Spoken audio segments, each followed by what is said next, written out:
great name, Yahuwah, Yahuwah, precious Yahuwah, we have the victory. In the name of Yahuwah, in the name of Yahuwah, we have the victory. In the name of Yahuwah, in the name of Yahuwah, Satan, you have to flee. Oh, tell me who can stand before us when we call on His great name. Yahuwah, Yahuwah, precious Yahuwah, we have the victory. In the name of Yahuwah, in the name of Yahuwah, we have the victory. In the name of Yahuwah, in the name of Yahuwah, Satan, you have to flee. Oh, tell me who can stand before us when we call on His great name. Yahuwah, Yahuwah, precious Yahuwah, we have the victory. In the name of Yahuwah, in the name of Yahuwah, we have the victory. In the name of Yahuwah, in the name of Yahuwah, Satan, you have to flee. Oh, tell me who can stand before us when we call on His great name. Yahuwah, Yahuwah, precious Yahuwah, we have the victory. In the name of Yahuwah, in the name of Yahuwah, we have the victory. In the name of Yahuwah, in the name of Yahuwah, Satan, you have to flee. Oh, tell me who can stand before us when we call on His great name. Yahuwah, Yahuwah, precious Yahuwah, we have the victory. In the name of Yahuwah, in the name of Yahuwah, we have the victory. In the name of Yahuwah, in the name of Yahuwah, Satan, you have to flee. Oh, tell me who can stand before us when we call on His great name. Yahuwah, Yahuwah, precious Yahuwah, we have the victory. In the name of Yahuwah, in the name of Yahuwah, we have the victory. In the name of Yahuwah, in the name of Yahuwah, Satan, you have to flee. Oh, tell me who can stand before us when we call on His great name. Yahuwah, Yahuwah, precious Yahuwah, we have the victory. In the name of Yahuwah, in the name of Yahuwah, we have the victory. In the name of Yahuwah, in the name of Yahuwah, Satan, you have to flee. Oh, tell me who can stand before us when we call on His great name. Yahuwah, Yahuwah, precious Yahuwah, we have the victory. In the name of Yahuwah, in the name of Yahuwah, we have the victory. In the name of Yahuwah, in the name of Yahuwah, Satan, you have to flee. Oh, tell me who can stand before us when we call on on his great name. Yahuwah, Yahuwah, praise God, Yahuwah, we have the victory. In the name of Yahuwah, in the name of Yahuwah, we have the victory. In the name of Yahuwah, in the name of Yahuwah, Satan, you have to flee. Oh, tell me who can stand before us when we call on his great name. Yahuwah, Yahuwah, praise God, Yahuwah, we have the victory. In the name of Yahuwah, in the name of Yahuwah, we have the victory. In the name of Yahuwah, in the name of Yahuwah, Satan, you have to flee. Oh, tell me who can stand before us when we call on his great name. Yahuwah, Yahuwah, precious Yahuwah, we have the victory. Come on, go boot camp, go boot camp, go boot camp. Yahuwah, worthy, worthy, worthy. Worthy, worthy, worthy, worthy. We do sing praises to our King. We want to say welcome back, welcome back. As we have come back, you may be seated out to this place to bring to you part 2 of the writings as we are in chapter 20, verse 13 of Bereshit.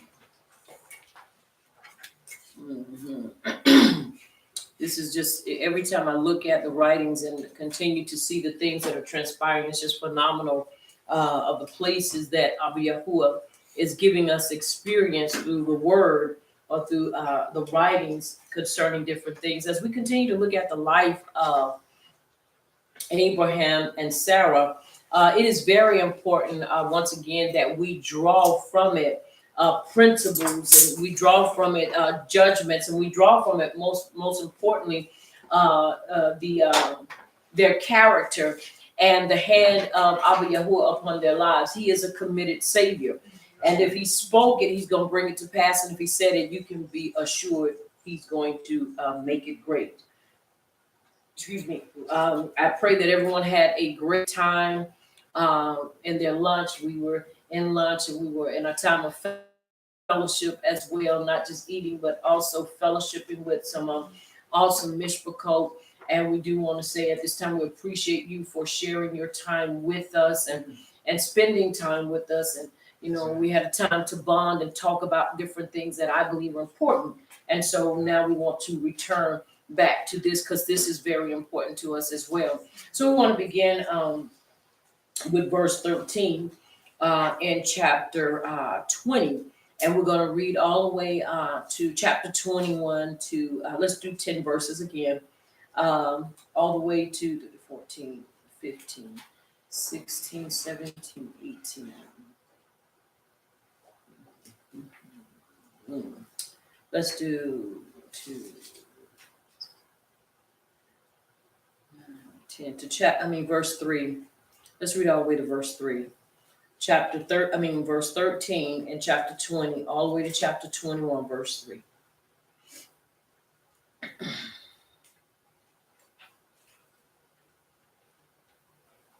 And it came to pass, when power caused me to wander from my Abba's bed, that I said to her, This is your kindness that you should do for me.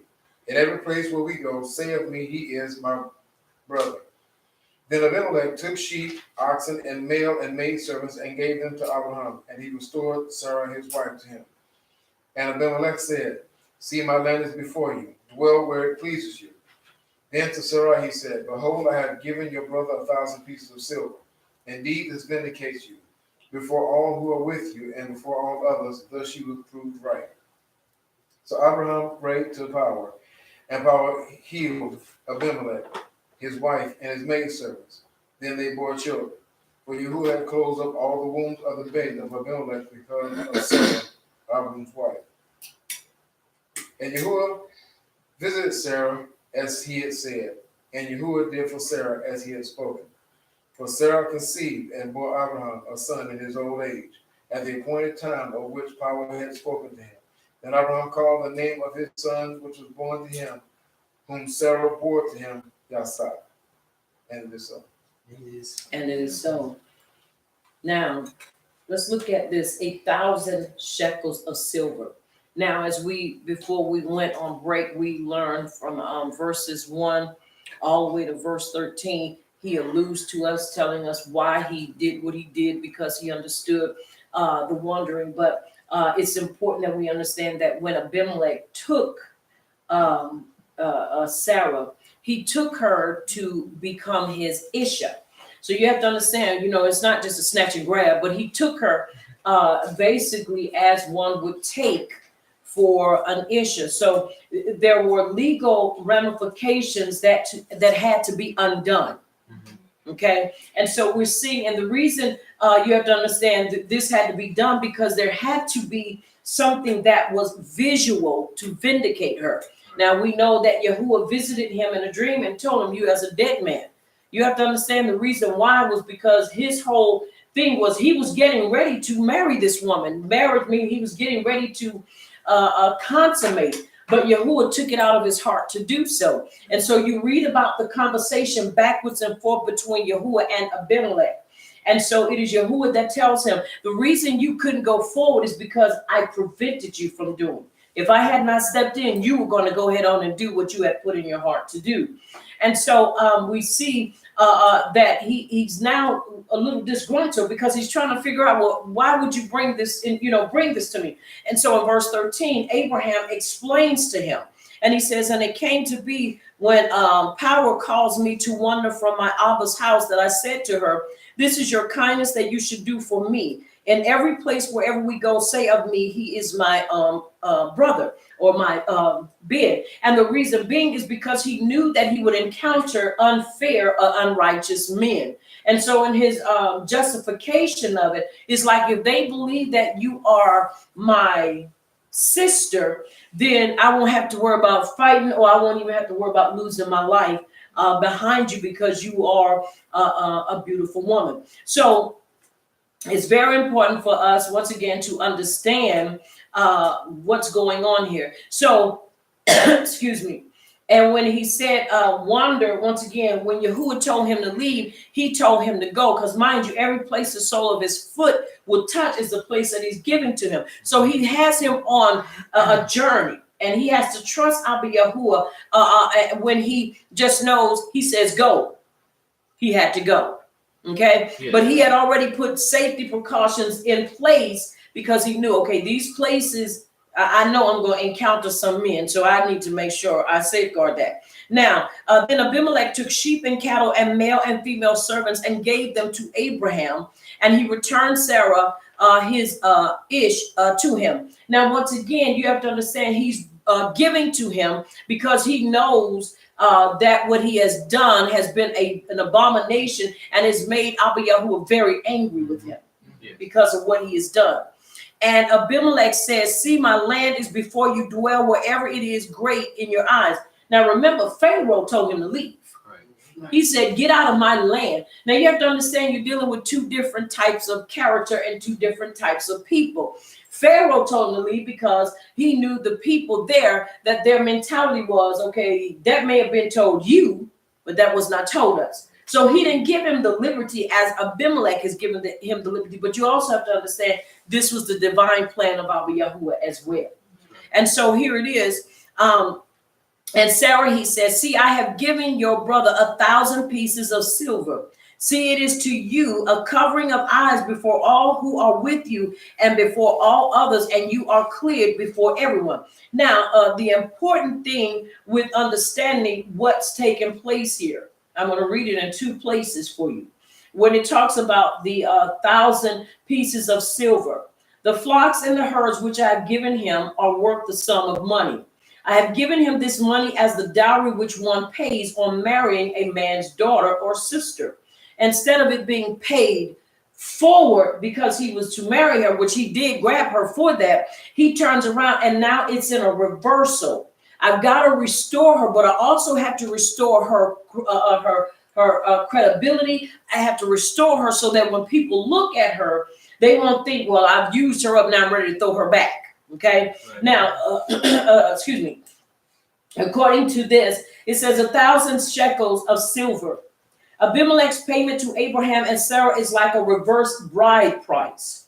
A bride price was paid by the groom to the family of the bride as surety that the marriage would take place. Here the payment moves the same direction, but the woman is moving in the opposite direction. Instead of her staying, she is moving backwards. In other words, she's moving back to her rightful place. From the would-be husband back to the family. Rather than a bride price, it is a restitution payment, restoring the woman to her family intact. In other words, so that while other people were looking on, it wouldn't be like, okay, oh, he didn't have his way with her, now he's done with her. You know, what happened with that situation? So once again, it is to bring restoration and redemption to her as well. Okay. Yeah. Now the text is clear, however, that this is more than a social transaction when Abimelech indicates that by this payment she is vindicated. So he vindicates her because remember, he's taken her now, and you have to understand, he didn't just have her for a day or two. Mm-hmm. We're looking at some time that he has had her within his possession. 1,000 shekel of silver is exorbitant. We encounter the same number, and this is just talking about in another place, and in a poem where it's talking about one that's betrothed. Now, I want to read this down here. The king's generous payment is multifunctional. It's multifunctional. It is his guarantee that Sarah has been untouched. So it is a guarantee to Abraham as well as those that are around her and a part of her community or her companions. Are you hearing me? Yes. A fee to Abraham for his intercessory role and an appeasement for Yahuwah, who has virtually cut off all fertility in his family. Because remember, nobody could bring forth. Nobody could bring forth any children because of what he had done. Their womb, everybody's womb was shut. Right. And I believe in other words, I believe Yahuwah moved in phases with Abimelech, and he just wouldn't get the memo. He couldn't receive the message. And I believe the last extreme of this was when he visited him in a dream. Because I believe in order for there to be a record that says they could not bear, that means there had to be something going on and nobody was producing within a certain amount of time, which alluded to them being barren. Are you following me? Yes. And so that didn't get his attention. And so now he has to visit him in a dream and says, look, if you touch her, you're a dead man. Give her back because she's not yours. Okay. Now, once again, the payment is to vindicate her. So in the eyes of other people, it would not be like he touched her. Also, it was to assure Abraham that he had not touched her. And also, in other words, it is to give something in exchange for the time that she has been away. Are you following me? Yes. To vindicate her. Very important. Now, listen. Now it says, a covering of the eyes, all that with thee. All will cover their eyes and not look with contempt upon you as my concubine. For they will know that such a dowry is given only when one takes a woman as a legitimate wife. Now, no one will be able to insult you and say that after he had no more use for her, he returned her empty-handed. None will dare look upon thy beauty, nor even upon thy handmaids, but will cover their eyes, for they will remember that even the king had to redeem himself for his actions. So once again, not only did this redeem her, but it also redeemed him for his actions. Watch this, in front of his kingdom. That's right. So it would not be one of those things where we're going to secretly do this. No, you openly took me away. Now you're going to openly return me. Also, you're going to return me with the reversal dowry. You see what I'm saying? Yes. To make restitution. If these things were put in place now, follow me in what I'm about to say. Well, these brothers grab these women and they are with them. Now we understand Abraham's and Sarah's situation. But also, let's look at it like this. A brother comes in and he marries a young lady. And after a while, he feels like, well, I really don't want to be with her. Well, then you're going to pay a dowry.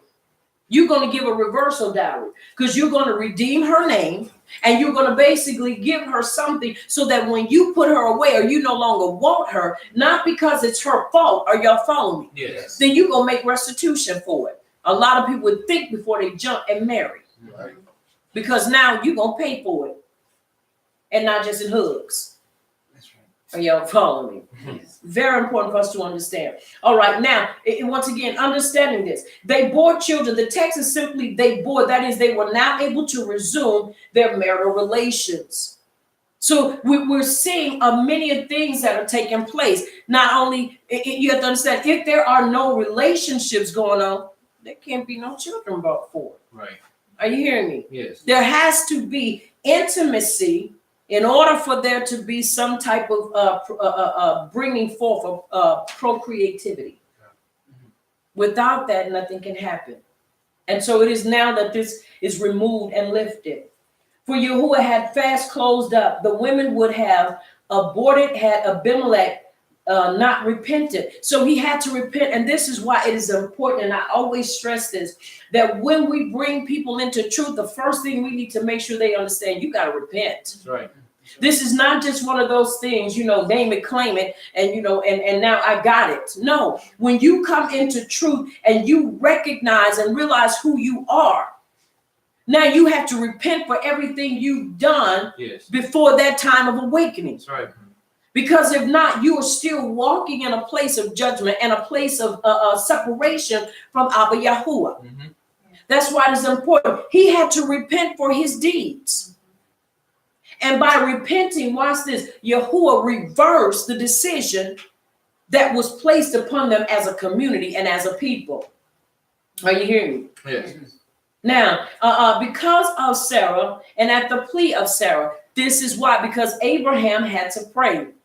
And so it's very important that we understand you cannot walk in this walk and not have a life of repentance. That's right. It won't work. And not just throwing it out there, well, I just repent today just in case. I remember, and this is why I do this now, that when I pray and I would ask Abba Yahuwah, I said, let there be nothing between me and thee. And he corrected me. So now I say, let there be nothing negative between me and thee. Because if there is nothing between us, then that means we have nothing. But because we have a relationship, I don't want anything negative to break that relationship. Right. So in my time of prayer and in my time of crying out to him, please let there be nothing negative between me and you. Yes. When I repent, let me see the errors of my way and don't let me close my eyes, but let them remain open. Yes. Are you following me? Yes. Because if there's nothing between you, nothing between us, that means there's dead space, empty space. That's right. And if there's dead space or empty space, that means there is no connection. That's right. And so I appreciate, and I truly do Tuda Abba Yahuwah and give thanks to him because he has shown me there's a right way to do things and there's a wrong way. Yes. And we have to have a heart of repentance. A heart of repentance is just saying, I'm sorry, Abba Yahuwah. I want to make sure that my walk with you remains pure and upright. Are y'all following me? Yes. Very important for us to understand. Now, Yahuwah visited, he remembered Sarah. This event followed close on the incident of Abimelech in order to teach that when one prays on behalf of his fellow man for something he himself needs, he is answered first. Thus Yahuwah remembered Sarah even before Abimelech's women were healed and bore children. Remember means that she conceived, and as he had spoken, denotes that she gave birth. So she conceived and brought forth, and then later on they did. Mm-hmm. Are you following me? This is why when we pray, we can't be selfish. Right. That's right.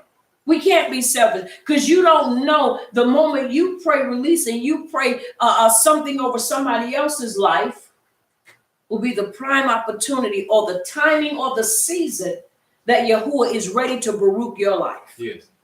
This is why prayer is so important. Are y'all following me? Yes. Very important unto us as a people. And he said, alluding to, and Yahuwah said, nay, but Sarah thy wife shall bear thee a son. This is referring to Yahuwah said to Abraham, I will give thee a son of her. In other words, of your wife, not your she was not his concubine, but his other wife. Because you have to remember, Sarah basically put Hagar in a status that she was her equal. You have to understand, when you put a person in that status, whatever comes, you got to be willing to accept the blows, because you just given them the authority because of the place you put them in. Are you following me? Yes. That's very important. We understand. You got to know who you're putting in, and remember, she was her rivalry. No, make nobody my rivalry. I'm not putting it there. You know how you hear people say in Christianity, keep your enemies closer. Keep your friends close, but your enemies closer. Yeah. That's the retardedest thing I've ever heard in my life. Right. Why am I going to give you access to my back? Why am I going to give you access to my heart? You know, they say, because you can watch them. Trust me, I can watch you from a distance better than I can with you all up on my heels. That's right. Because, see, I can't walk backwards. I got to walk forward. And if you right up on my heels, then you subject to do anything. So that is one that is not a great saying, and that is not something that we want to follow. That's right. If anything, you keep your enemies at bay, That's right. and you know them and you watch them, so that you can make sure that they can't come up on you and do anything to harm you. Are you following me? Yes. It's very important for us to understand that. Now, once again, he made this promise. And he had spoken, the word of Yahuwah came unto Abraham, which introduces the making of the covenant with him, that she gave birth to a son in accordance with the promise already quoted, and not a daughter as in usual when a woman no longer young gives birth. So I guess it was, one of the things they look at, well, what can be that long? But anywho, I had a son. Y'all hear about y'all kids that leave it anyway. Anywho. All right. Now we're looking at you read all the way to verse 3 for me. All right, now here it is. We are looking at the birth of Isaac. Are you hearing me? Yes. Very important. Now, once again, we've covered that part. Now let us look at all right, at the set time. Whereof he had told him, at this set time I will return unto thee. He, the Malak, speaking in Yahuwah's name, made a mark on the wall and said to him, when the sun comes around to this mark next year, Sarah will give birth to a child. And so it happened. You have to understand something. Whenever Yahuwah tells us something, he does give us markers or placeholders to let us know that he has an appointment set and a time set, and he's going to see to it that it is accomplished. He's going to see to it. And so it's very important for us to understand that. And once again, not give up because, we hear other people and stuff. And one thing I've learned, you can't allow other people's delays or whatever's going on in another person's life dictate to you, because they may not have received what it is. Are y'all following me? Yes. Very important. All right, let's read verse 4, please. Let's do 10 verses, 4 to 14.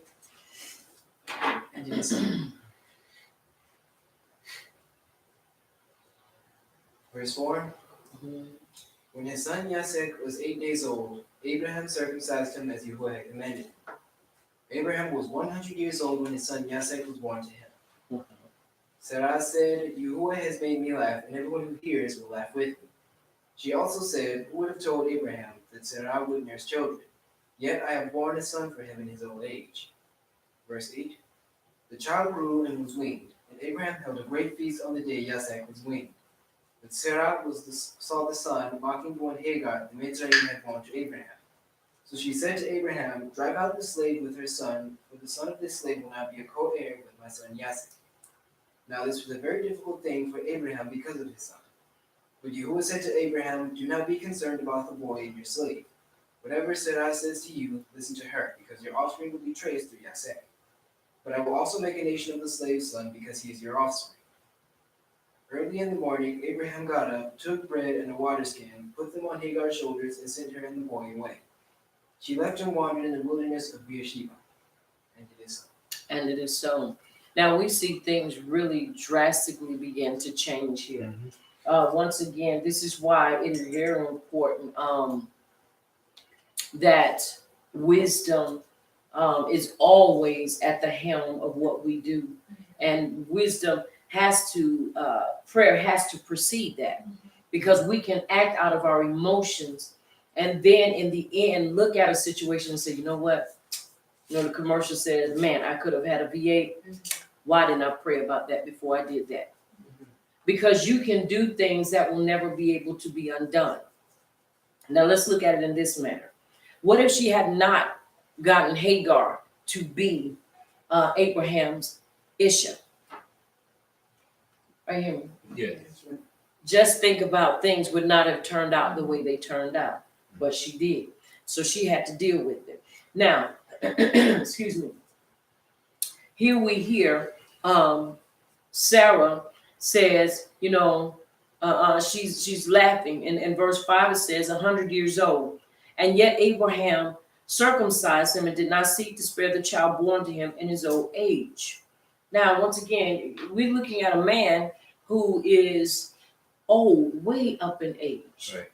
Way up in age. But this was the will and this was the prophetic word that Abiyahu spoke. So we can't look at, well, my time clock has stopped. We can't look at, well, you know, I'm not in that. If he said it, it's going to happen. That's right. Regardless of what or whoever has anything to say about it. Now look, she says laughter.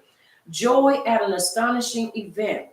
Will laugh on an account of me, will rejoice with me. The Midrash declares that many barren women were remembered with her. Many sick were healed on that yom. Many had their prayers answered on that yom. And so there was much laughter on that yom. So on that yom, people rejoiced because not only did she give birth, but there were other things that took place. That's right. At that time. Are you following me? Yes. Now, who would have said, listen to this, who would have said unto Abraham? And literally it said, who said is an expression of praise. How great is Yahuwah who made Abraham this promise and fulfilled it? If you would look at it in a different manner, you would think, okay, why would she ask that question? What is an expression of praise, you know, at this time? And so, children, why the plural? Many scoffed and alleged that Abraham and Sarah were passing off a fondling as their own child. Therefore, they were invited to bring their own children, and Sarah suckled these also. Once again, this is something that is put out there. I don't believe that was one of the things. Are you hearing me? Because she didn't do that with, which she couldn't have done it with Ishmael. But once again, here it is a woman that has produced and brought forth. Are you following me? Yes. Now, when we look at verse 8, he was weaned at the age of 2 years old, which is the appropriate time. Sometimes children will nurse up until 3, even 4 years of age. I think 5 years is the longest, which is the cutoff, because they're old enough, and that's the time when they need food. Are you hearing me? But I have known women that have nursed their children all the way to 5 years of age. Are you following me? And so this is some of the things that people do, because if the body continues to produce the milk, then it's a supply and demand. If there's no supply, there's no demand. I mean, if there's no demand, there's no supply. Twist it around. Are you hearing me? As long as there's a demand, there will constantly be a supply. Are you following me? But 2 years to 3 years of age is normal for those that have nursed their babies. A great feast. All the great men of the time were there. It says Shem, Eber, and Abimelech. The weaning was regarded as a joyous occasion, as we find with Samuel, who on being weaned was taken by his mother to the tabernacle at Shiloh. So this was a great occasion. Now, think about it now. Now follow what I'm about to say. Now when women nurse their babies and their babies get a certain age, it's nothing. You know, people don't think about that. Well, just their baby. I mean, that's just them. What we got to rejoice over.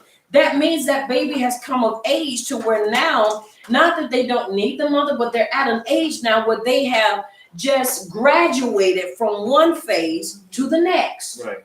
You know, we celebrate life, but we stop it there. We don't celebrate. Okay, now my baby is now weaned. Now he or she is at an age. Are you hearing me? Where they're going to the next level of their life. Where things now are going to be different for them. We don't look at things of that nature. Once again, because we don't take it as being a family thing. Are you following me? Yes. We normally look at it as, okay, that's, that's private.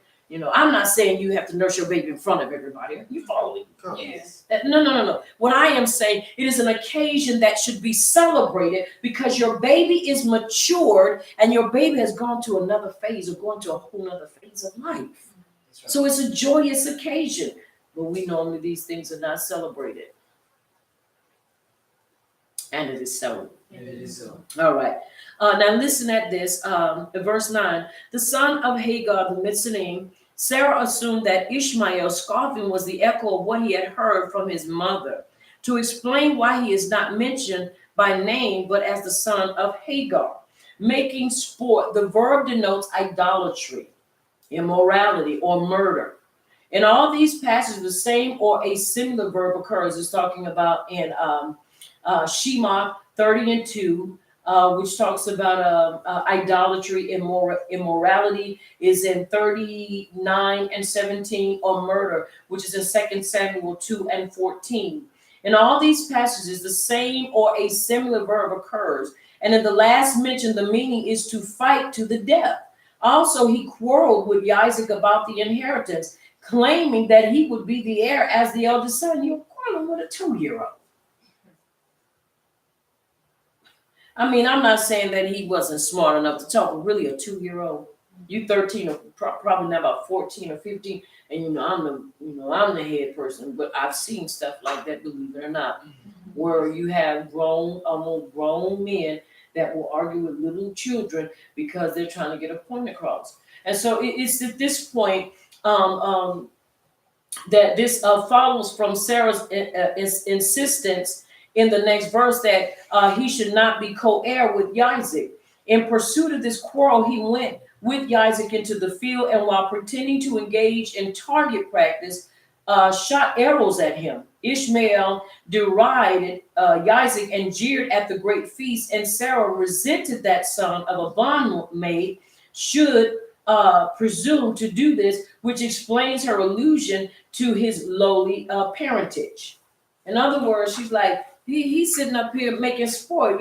He's 2 and he's sitting up here with an arrow, like he has a bow and arrow in his hand, and he's doing this like his sport. You can imagine he's 2 years old. He's playful. He's excited because now he's growing up.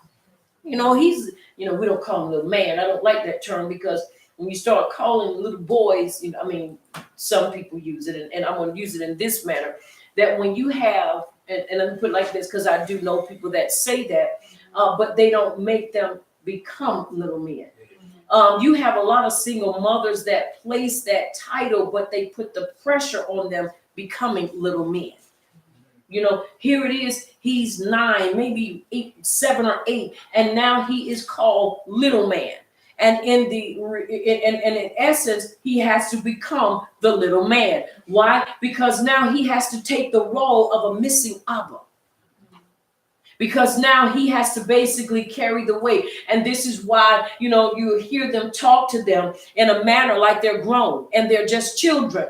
They're still babies. Are you following me?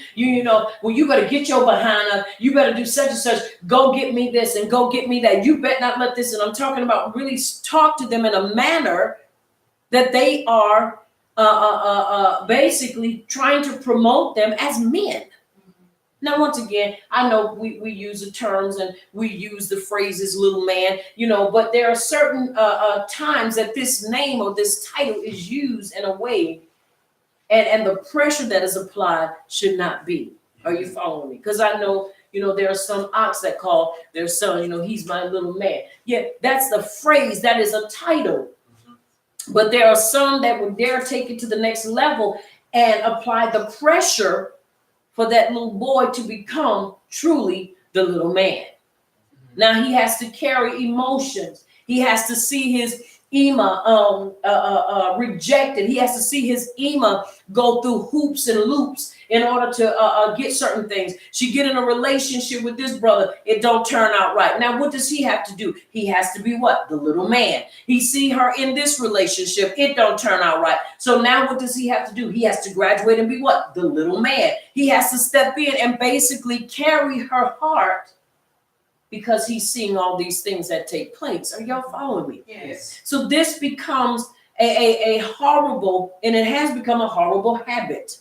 Are you following me? But here he is basically making sport, and he is using this opportunity to do what he does. Now, according to Sarah's thinking, is that he's only echoing what his mother has placed in him, and 10 times out of 10, she was right. Are y'all following me? Yes. Now, we see once again the changing of this thing, and we see where things are coming to a halt. We're seeing come to a halt. And verse 10 says, cast out this bondwoman and her son, both of them, because he acted on his mother's advice when he slandered Isaac that he might be the sole heir. Shall not be heir in as much as a son takes the status of his mother, not of his Abba. Now, with my son, even with Isaac, my son must be heir, even if we were, or he were not, the equal of Isaac. While Isaac, with his great qualities, would be the rightful heir, even if he were not my son, how much more so when he is both? So she said, no, he doesn't have the quality. And these are things that's happening. We can't let this be. We can't let this stand. Now, you got to listen what it says. Now, it says, get rid of that slave woman. Hagar's status in the household of Abraham now creates friction. Her initial status as Sarah's handmaiden was altered when Sarah chose her as the one to give an heir to Abraham. Now, remember, to give an heir to, not just a son, an heir. There is a difference. She said, no, he's going to be an heir. When you start changing up and you start talking politics, you got to be ready for everything that follows. That's right. And so she basically bit off more than she could chew. Now, it says that is when he became not just, when she became not just a concubine, whose children would not have the status of legitimate heir, but a wife. A concubine had no dowry, and her children were slaves in the household, not legitimate heirs. As Westbrook asserts, the children were reckoned to be the offspring of its mother. It had no Abba. So once again, you have to look at this. And when you start looking at, even when you look at Yaakov and Leah and Rachel, you start looking at, they gave their midwives to him. Mm-hmm. So they gave them that status so that they would not be what? Slaves in their own home. Are you following me? Yes. So you have to understand, when you start exalting, you start doing these things, you got to be prepared for that which is going to follow afterwards. Right. Are y'all following me? Yes. Now, she could be sold and did not have to be divorced. That's if she was concubine status, but she was not. She was his Isha. But with the handmaiden given as a wife, as Hagar was, all this changed. Consequently, a dual claim of authority was established. In other words, she gave her the equal rights that she had. So you have to understand, if you give a person those type of rights, then you have to be prepared for what's going to follow. A woman of Hagar's status could be expelled, but not by either husband or wife alone. And she could not be sold. Her son had the status of legitimate heir, and she would generally have to be divorced. So when she said put her out, it was not just sending her away. She was telling her, divorce her. Divorce her. By sending Hagar away. But Sarah's and Abraham's claims are being dissolved. This means that she is being given her freedom as well as being divorced. The verb used in 21 and 14, sent her away, is the verb for divorce. So he had to divorce her in order to break legally Ishmael's right to being heir. And so this is what had to be done. So we can't look at it anymore as him just sending her away. No, he had to basically divorce her. Right. And this was a means, and this is what was being done. And so it had to be done so that that which was created, you can't undo it, but you can sure make the place or make the home a safer and more home filled with shalom. Are you hearing me? Yes. And it is so. So once again, this is very important for us to understand what is taking place here. All right, let us finish reading. Start at verse 11.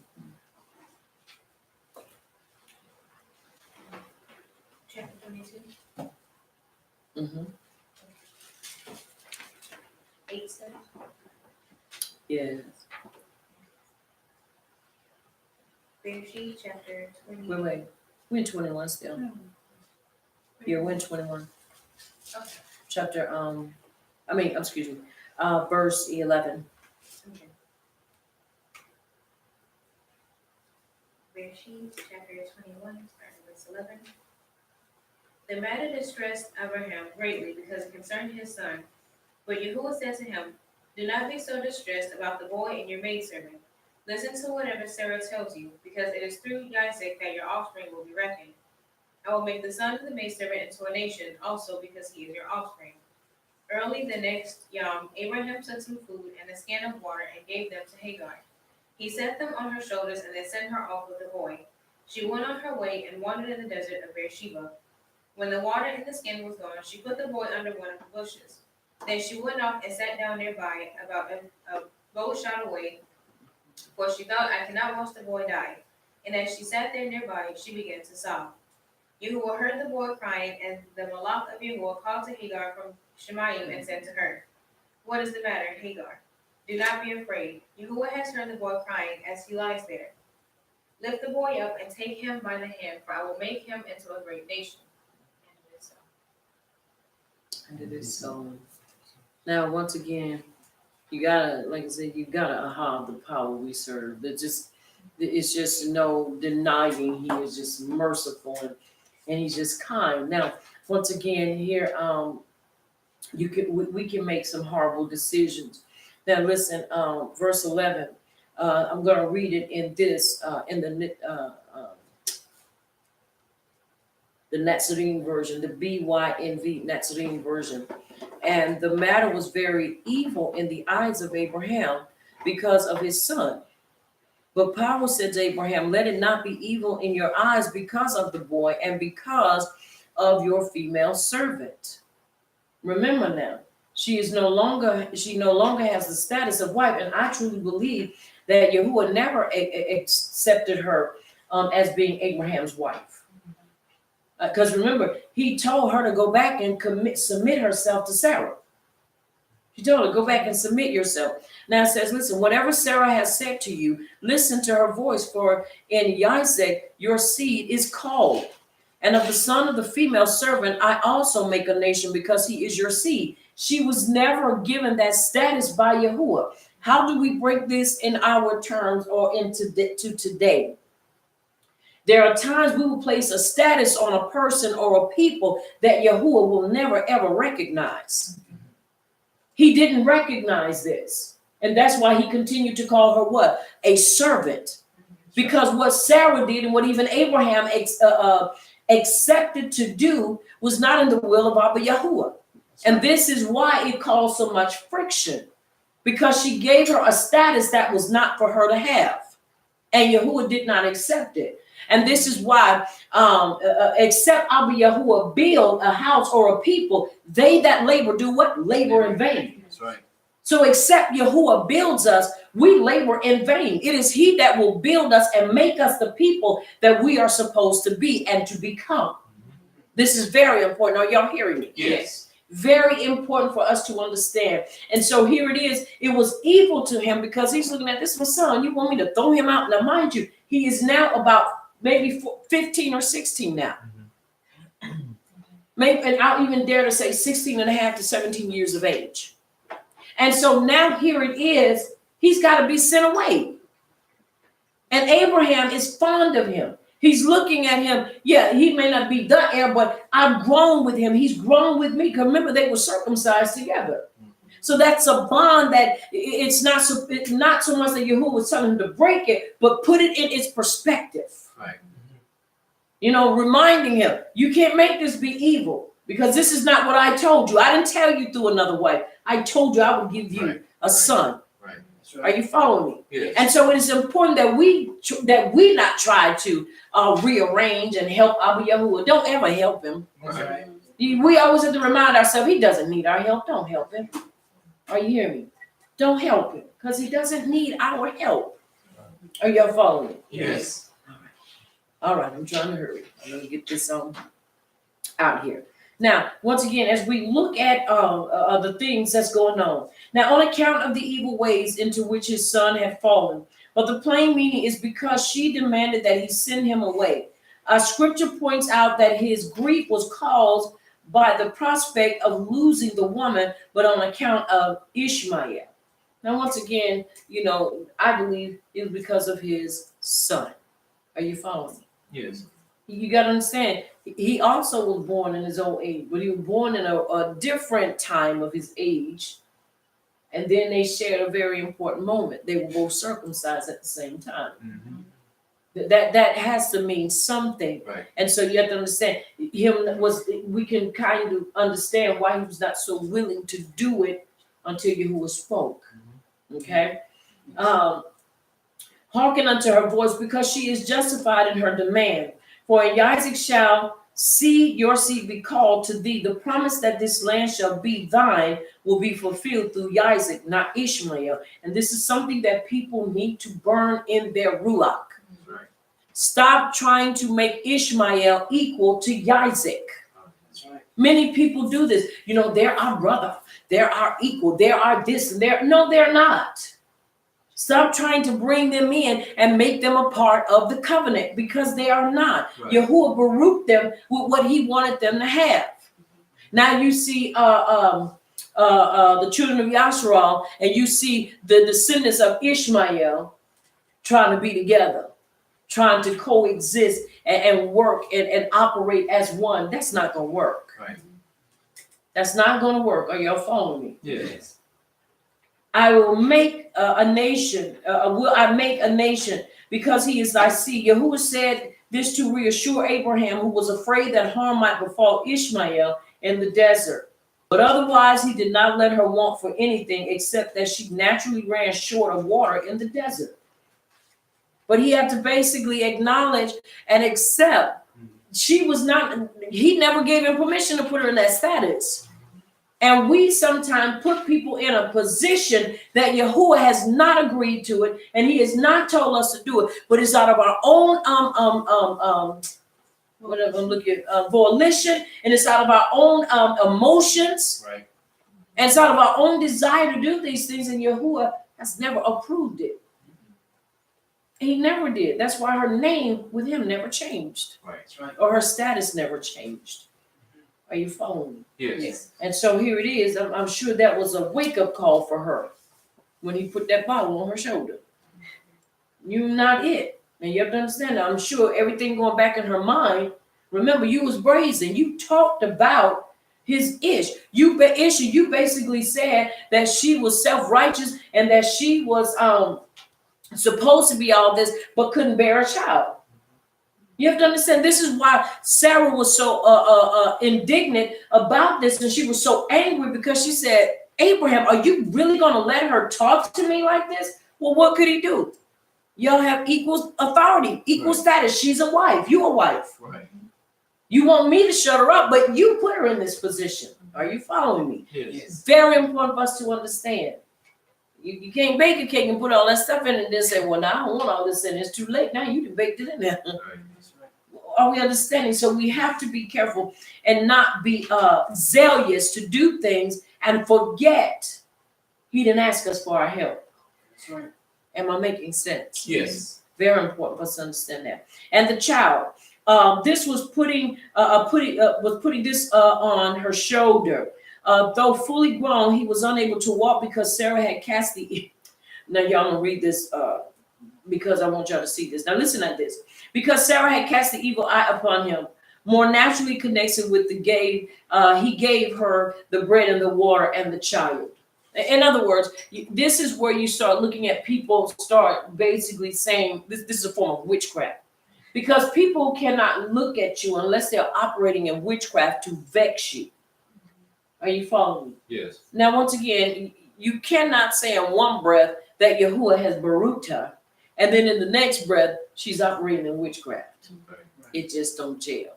It just don't solidify. Are y'all hearing me? Yes. Very important. But it is alluded to, even though he was a young man, that he basically puts him in her charge, or he puts him right there to connect with him. Are you following me? To walk him out, because I'm sure in his mind too, he wasn't ready to go. Right.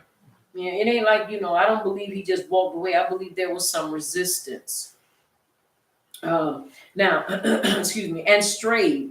She returned to the idolatry of her Abba's house. That was why she ran short of water. She had gone in the straight direction. She would have had enough until she reached an inhabited place, but she went to her Abba's house. She had sufficient water to last her until she arrived at Beersheba, but she went back home. It would be just wisdom to go back home. Are you following me? Right. Okay. Verse 15, the water in the bottle was spent because sick persons, Ishmael was drinking much water. We can't say he was sick. We can just say basically that he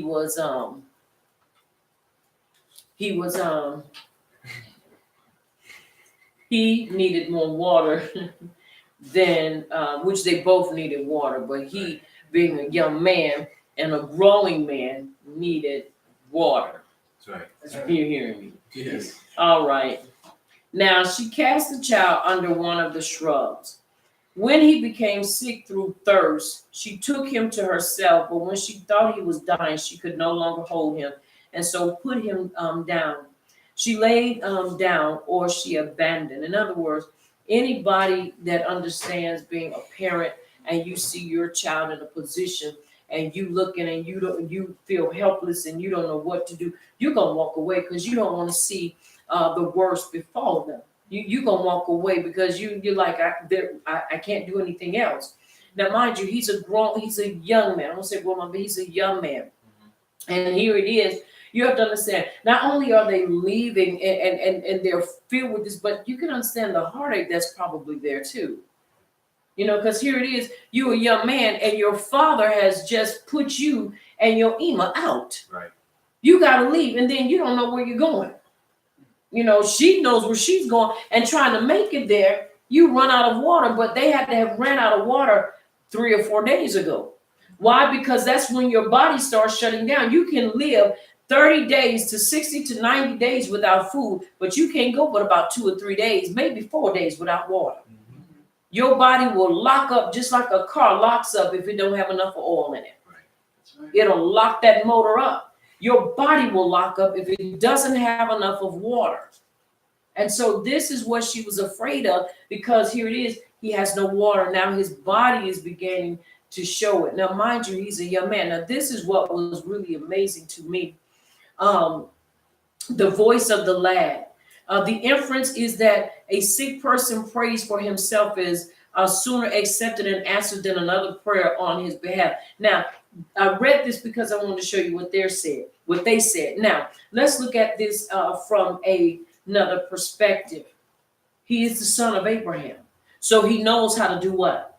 Right. He knows how to pray. He knows how to cry out to Abba Yahuwah. And it says that he was crying. That means that he basically, I'm assuming, and I believe within my heart of hearts, is that he is trying to understand what did he do wrong to bring about this. And now he's crying out to Abba Yahuwah for help. Right. Because see, you have to understand, when you cry out for help, he will hear you. Mm-hmm. Are you hearing me? Yes. One of my favorite writings is Tehillim 34. Get it. I want to make sure I quote it right. The eyes of Yahuwah are upon the upright, and his ears are open unto our cry. Verse 17, 34, 15, and 17. The upright cry, and Yahuwah heareth and delivereth them out of all their troubles. This is very important for us to understand, because though he did what he did, and I believe at the request or demand of his Ima, he still had a relationship, I believe, with Abba Yahuwah. And he began to cry out. We don't know what he cried out for, but I can guarantee you, if he was a son of his soul, he was crying out not just for himself, but for his Ima. Because he didn't want her to see him in the state that she was in. You have to understand something, that they had a relationship too. Are you following me? And so you can imagine, he ain't dead, but he's weak, but he understands, she can't carry no more of this in her heart, and I don't want to see her in that position, and she don't want to see me in this position. I mean, he begins to cry out to Abba Yahuwah. Are you following me? Yes. And you have to understand, when you are your Ima and you a son or you a daughter, you'll cry out to Abba Yahuwah for a change, even though you might be going through in your body. Your concern is going to be for that person that you are. Are y'all following me? Yes. Very important for us to understand this. Where he is, that is, he was to be judged according to his present deeds and not as he will become in the future. For the Malach remonstrated.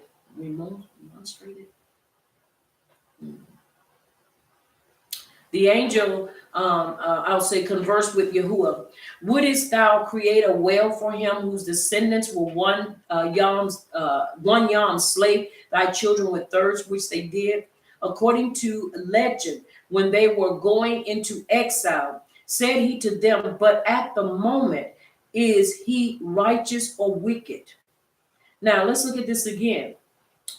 This is where he is. That is, he was to be judged according to his present deeds, not in the future. In other words, he was innocent of any crimes, even though it was already prophesied of what he was going to become and what he was going to do. Are you hearing me? Anybody have seen the movie? What is it? They were judging people in the future. Minority Report. They were saying, we're gonna catch it before it happened, and we're gonna punish them because we know it's gonna happen before that. But this is what this is basically referring to, as he will become in the future. For the angel basically communicates with Yahuwah. Wouldest thou create a well for him whose descendants will one day slay, or one yam slay thy children with thirst, which they did, according to legend, when they were going into exile. This is according to legend, when they were going into exile. Are you following me? Yes. He said he to them, but at the moment he is righteous or wicked. On their admitting that he was then righteous, Yahuwah applied that a man is judged where he is morally. Yahuwah told her that she had no need to seek for water elsewhere, as it was to be found where she was. In other words, they're bringing this out because they want us to see that he didn't die because he couldn't be judged for what he hadn't done yet. Because if that's the case, we would all be dead now too. Oh, yes. We'd have been dead because of the things that we had done. So this is where it's saying that they intervened, and this is where they were talking to Abba Yahuwah and basically being the mediator so that water would come forth. And so Yahuwah tells her, look no further because the water is here. You don't have to go any further. It's right here. And it is so. Are you hearing me? Yes. Verse 19, we're going to look at that. And Yahuwah opened her eyes. She was, of course, not blind before that. It means that he gave her the understanding to perceive that water was to be found in that spot. In other words, he was able to calm her ruach, and give her a sense of hope, to where she would stop for a moment, not focus on her situation, Right. but be able to find what he had put right there before her. Right. So in other words, when he opened her eyes, in other words, he was able to give her that space to where she was able to settle her emotions, and where she was able to calm her ruach and think rationally about where I need to look so that she could find the water. Once again, we serve a phenomenal Savior. Yes. We really do. Yes. And understanding that he is awesome and there is none beside him. Are you hearing me? Yes. We know that Yahush, our Mashiach, is, but when we say that, we understood that he's beside him. Are you following me? Yes. All right, let us read.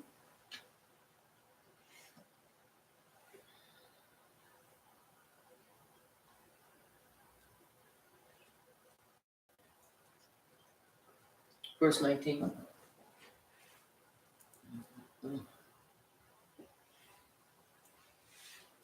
Verse 19. Yes. 7 verses. No, 10. Verse 19, and it reads, And Yahuwah opened her eyes, and she saw a well of water. And she went and filled the skin with water and gave the boy a drink. And Yahuwah was with the boy, and he grew and dwelt in the wilderness and became an archer. And he dwelt in the wilderness of Paran, and his mother took a wife for him from the land of Mitzrayim. And it came to be at that time, Abimelech and Phicol, the commander of his army, spoke to Abraham, saying, Power is with you in all that you do. Now swear to me by Yahuwah not to be untrue to me, to my offspring, or to my descendants. Do to me according to the kindness that I have done to you in the land, and to the land in which you have dwelt. And Abraham said, I swear. And Abraham reproved Abimelech because of the well of water which Abimelech's servants had seized.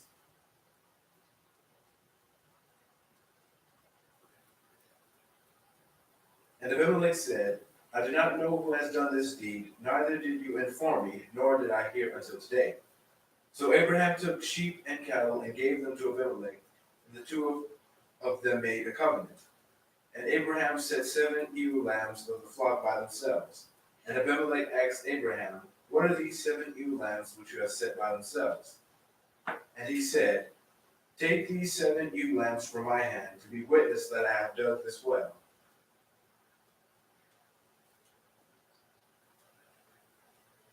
And it is so. And it is so. And it is so. Now he was Ishmael was an archer, according to verse 20. He dwelt in the wilderness and robbed travelers, as it is written, his hand shall be against every man. So you have to understand, after he got his strength and did what he became a terror to many people. In the wilderness of Paran, as it is written, he shall be a wild ass, a peret of a man, connecting Paran with Peret. Out of the land of Mitzrayim, the idolatrous land of her upbringing. At that time, verse 22, when Isaac was born, so that Abimelech recognized the miracles wrought for Abraham. Yahuwah is with thee, as evidenced by Abraham's escape from Sodom, in that he did not choose to live there, his defeat of the kings and the birth of Isaac in old age. Only on these grounds do I fear you and desire a treaty with you, not because of your wealth or might. This is important too. You have to understand, people don't fear you just because you have money. Right.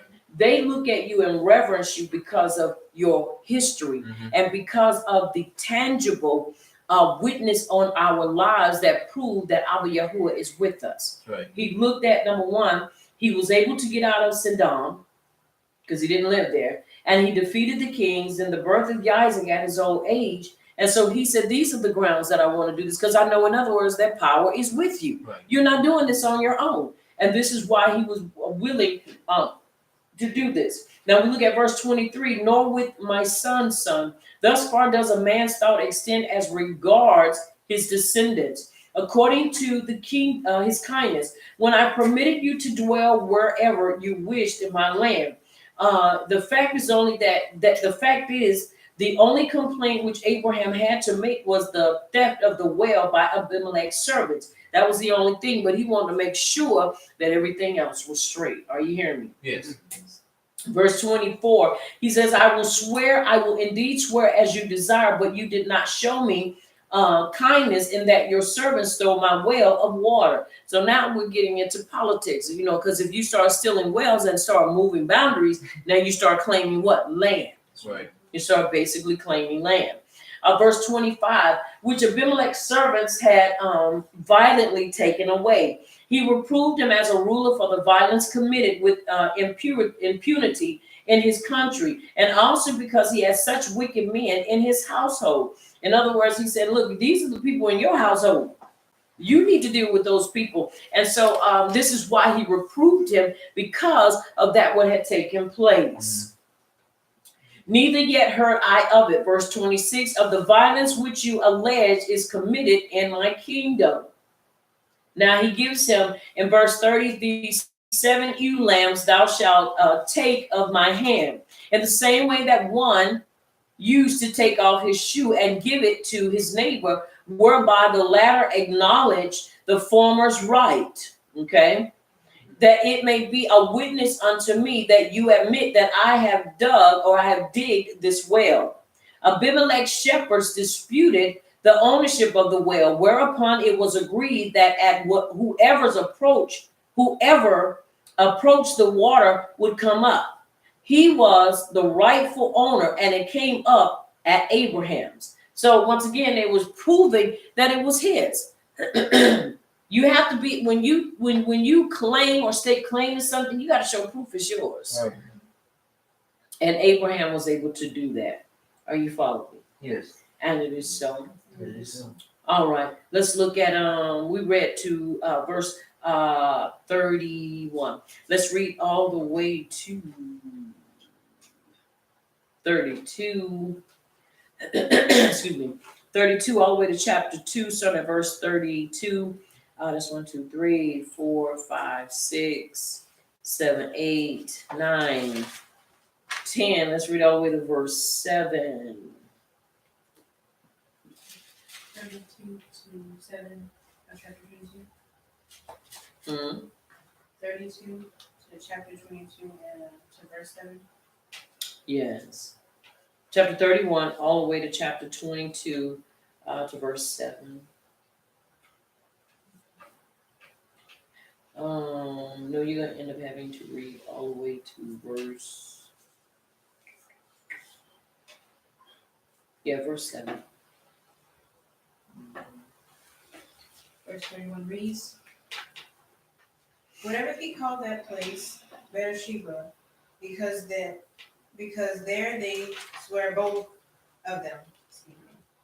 Thus they made a covenant at Beersheba. Then Abimelech rose up, and Philcol, the chief captain of his host, and they returned into the land of the Philistines. And Abraham planted a grove in Beersheba, and called there on the name of Yahuwah, the everlasting power. And Abraham sojourned in the Philistines' land many days. And it came to pass after these things that Yahuwah did tempt Abraham, and said unto him, Abraham, and he said, behold, here I am. And he said, take now thy son, thine only son, Isaac, whom thou hast, and get thee into the land of Moriah, and offer him there for a burnt offering upon one of the mountains which I will tell thee. And Abraham rose up early in the morning and saddled his ass, and took 2 of his young men with him, and Isaac his son, and clave the wood for the burnt offering, and rose up and went into the place which Yahuwah had told him. Then on the 3rd day Abraham lifted up his eyes, and saw the place afar off. And Abraham said unto his young men, abide ye here with the ass, and I and the lad will go yonder and worship, and come again to you. And Abraham took the wood of the burnt offering and laid it upon Isaac his son. And he took the fire in his hand and the knife, and they went both of them together. And Isaac spake unto Abraham his Abba, and said, my Abba. And he said, here I am, my son. And he said, behold the fire and the wood, but where is the lamb for a burnt offering? And it is so. And it is so. Now it's interesting, and I think this is where people in verse 2 really believe that Ishmael was still apart because of the many renderings of this. But we have to look at it and really see what's taking place here. He said in verse 2, chapter 22, And he said, take your son now, your only son, Isaac, whom you Ahab, and go to the land of Moriah, and offer him there as a burnt offering on one of the mountains which I command you. Now, in here, it says, thy son, in other words, this is a conversation that they say Abraham has had with Yahuwah. But I have two sons, Abraham said. Thine only one was the reply, but each is the only one of his mother, whom thou Ahabest, he was told. But I Ahab both. And the answer came, even Isaac. Why did not Yahuwah name Isaac at once? Lest Abraham's mind reeled under the sudden shock, further to make his command more precise to him, and finally that he might receive a reward for every word spoken. So it's very important that we understand the importance here is that he was supposed to take him, but according to them, and this is where you get these theories that many say that Isaac was there Ishmael was there, which I don't believe that, because you have to understand, Ishmael, all being a wild man, Ishmael at this time is a grown man. He's accepted, I've been put out, he's married, and he's somewhere doing his own thing. So we can't keep trying to put him in a history that he was never meant to be in. Does that make sense? Yeah. Trying to put him in there and trying to make him a part is not the will of Abba Yahuwah. Right. And I think once again, they draw from these, and because many times people believe, well, he helped them, but when Abraham obeyed Yahuwah and he put him out, you're not going to make me believe that he would turn around and argue with Yahuwah about something like this. Right. I don't believe that, because when he told him to obey Sarah's voice and to put her out, in other words, divorce her, there was no problem. He did it. You hear what I'm saying? Yahuwah had to basically tell him, say, put the evil eye away from him, because he probably was looking at all cross-eyed. Because he had built a bond and a relationship with Hagar and Ishmael. And so it's important that we see the cutoff and accept that and then move on. Right. Are you following me? Yes. All right, very important for us to understand that. All right, I wanted to bring that out. Okay, now we're at verse 10. No, verse 7, I'm sorry. All right, let us read from verse 8 to all the way 18. Chapter 22. Yes. Verse 8 to, you say 8 to 20. 8 to 18. 8 to 18. It reads, and now the lamb for a burnt offering. And the two of them went together. And they came to the place which power had commanded him, and Abraham built an altar there and placed the wood in order. And he bound Yitzchak his son and laid him on the altar upon the wood. And Abraham stretched out his hand and took the knife to slay his son. But the messenger of Yahuwah called to him from the Shemaim and said, Abraham, Abraham. And he said, here I am. And he said, do not lay your hand on the boy, nor touch him. For now I know that you fear power, seeing you have not withheld your son, your only son, from me. And Abraham lifted his eyes and looked and saw behind him a ram caught in a bush by his horns. And Abraham went and took the ram and offered it up for a burnt offering instead of his son. And Abraham called the name of the place Yahuwah Wayera, as it is said to this day, on the mountain Yahuwah provides. Verse 15. And the messenger of Yahuwah called to Abraham a second time from the Shemaim, and said, by myself I have sworn, declares Yahuwah, because you have done this, and have not withheld your son, your only son. Verse 17. Wait, how far was this reading? To 18. Okay. Verse 17. That I shall certainly baruch you, and I shall certainly increase your seed as the stars of the Shemaim, and as the sand which is on the seashore, and let your seed possess the gate of their enemies. Verse 18. And in your seed all the nations of the earth shall be baruched, because you have obeyed my voice. And it is so. And it is so. Now, offer him. The text is literally, and take him up. Yahuwah did not tell him to sacrifice Isaac, but only to take him up in order to offer him as a burnt offering, because it was not his intention to have him sacrificed. Now, the purpose of this interpretation is to answer the difficulty. How could Yahuwah countermand his own order? Right. It is, however, unnecessary, since the opening statement of the chapter makes it clear that it was only a trial.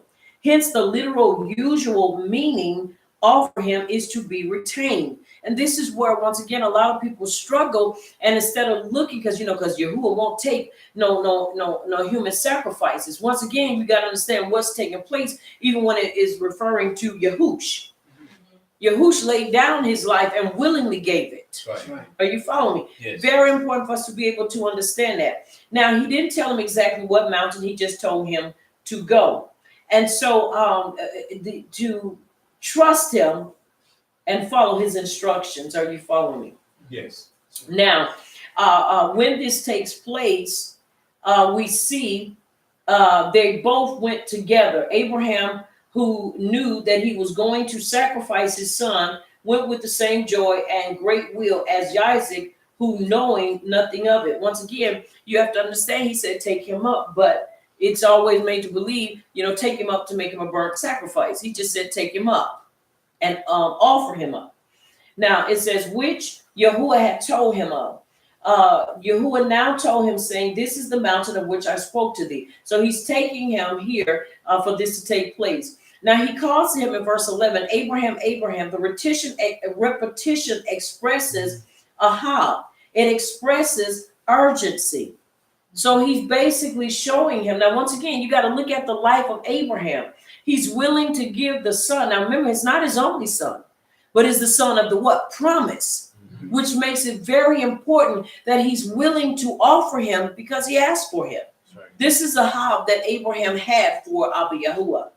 He said, lay not thy hand upon the lad, then I have come here to no purpose. Exclaimed Abraham, I will at least wound him. Now listen with this. And cause some of his blood to flow. Whereupon Yahuwah said, neither do thou anything muma unto him, that is, create no blemish in him.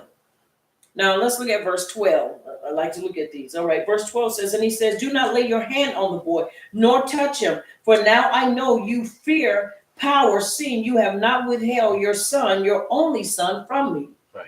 Are you following me? The son of the promise. So it's very well possible that he was willing to poke him a couple of times, and he's like, don't lay your hands on him. In other words, there has to be a reason for the conversation to have gone in the manner that it had gone in. That's right. Now I know, now I am given a reason for my aha for thee. Now I see, and it has made me clear to all that thou art a fearing man. He's a fearing man of Yahuwah. Now thy potential aha for me has become actual. In other words, he was willing to give the son of the promise. Right. Are y'all following me? Yes. Once again, you have to understand the magnitude and the power in this. Because you can't give up something unless you ahab him more than you ahab that what was given to you. Right. And so once again, it's important that we understand that. Now we know the life of Sarah was a little different because she wasn't willing. And this is why her life ended up being cut short, because she wasn't willing, because she was scared to death. I truly believe, according to the writings in Yasher, that she had a heart attack because of fear. And then because she was tricked and believing that he was killed. And then when he came home and she saw he wasn't, her heart, now mind you, as old as she was, could not handle it. Right. And so she ended up dying, I truly believe, prematurely, because she just couldn't handle it. Are y'all following me? Yes. And so we see this. Now he says, and in your seed all nations of the earth shall be Baruch, because you have obeyed my voice. That's how we get the attention of Abba Yahuwah, by obeying his voice. That's and right. It is so. It is so. All right, let us read verse 19 all the way to 24, please.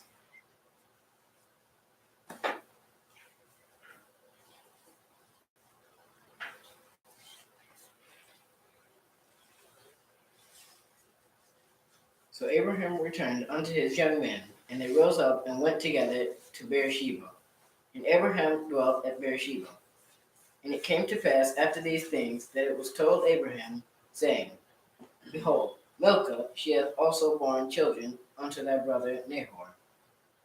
Huz, his firstborn, and Buz, his brother, and Kemuel, the father of Aaron, and Ches, and Hazo, and Pildash, and Jibboth, and Bethuel. And Bethuel begot Rebekah. These 8 Milcah did bear to Nahor, Abraham's brother. And his concubine, whose name was Rumah, she bare also Tebah, and Gaha, and Thehush, and Makah. Read to 23. Read all the way to 24. You read verse 24? Yes. And Okay. it is so. And it is so. All right. Now let's look at this. And in thy seed be Baruch. When they all call upon the name of Yahuwah to serve him with one consent, they shall be Baruch themselves in thy seed and seek to be like them. Once again, it is important that we understand we're seeking to be like who? Like Yahush, the Mashiach. But at the same time, you have to understand we also have an example through Abraham, seeking to be loyal, seeking to be dedicated, even as he was. Are you following me? Yes. Very important for us to understand that.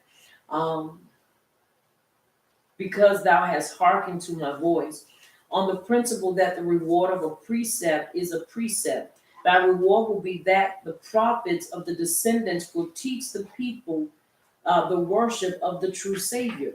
You have to understand that's important.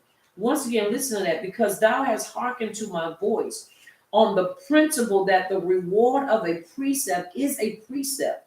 Thy reward will be that the prophets of thy descendants will teach the peoples that worship, teach the peoples the worship of the true power. That's important. And watch this. And because was a principle and a precept given, if we walk in truth and truly adhere, we don't have to worry about falling off. That's right. Because we will always have the truth before us. Abraham dwelt at Beersheba. He actually dwelt in Hebron, but only stayed temporarily in Beersheba. After these things, verse 20, on returning from Mount Moriah, Abraham meditated, perhaps I should have married Isaac to a daughter of Aner, Eshcol of Mamre, because had he been sacrificed, he would have died childless. Whereupon Yahuwah informed him that Rebekah, Isaac's destined mate, had been born.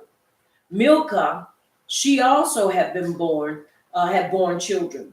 Observes that apparently Abraham was unaware of this until then. It suggests that these children were born to Nahor in his old age. When Abraham was in Canaan and Nahor in Ur of the Chaldees, the greatest of the distance, explaining why Abraham had not heard of it before. That is the meaning of she also. She too, like Sarah, had given birth to children in her old age. So this was still a part of his family. Now watch this. You start seeing different things in this. Are y'all following me? Yes. Okay. Now, Bethel begot Rebekah. The entire genealogy is written only for the sake of Rebekah. Abraham was thus informed that there was now a wife for Isaac in his own family, and he would not need to marry a Canaanitish woman. His concubine, whose name was Rumah. This is mentioned to indicate that her children or grandchildren were also to be regarded as of Abraham's family, and therefore included in his injunction to Eleazar. Thank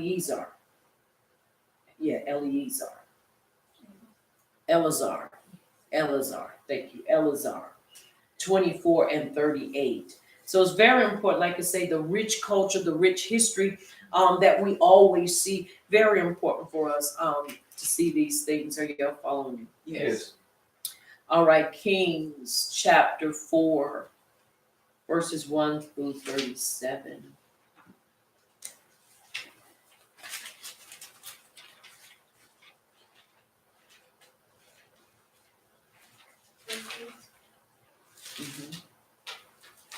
Second Kings, I'm sorry. 2 Kings 1 through 37. We're going to read 10 verses again. Kings, what chapter? Chapter 4, verses 1 through 37.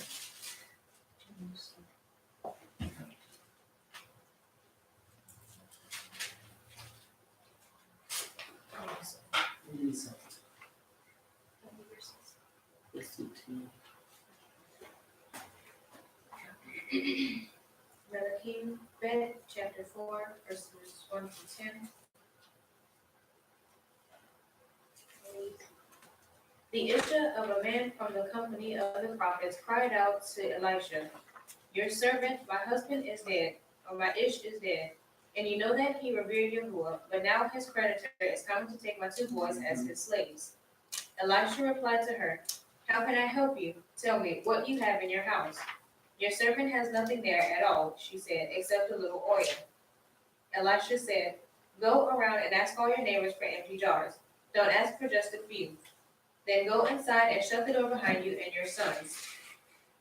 Pour oil into all the jars, and as each is filled, put it to one side." She left him and afterward shut the door behind her and her sons. They brought the jars to her, and she kept pouring.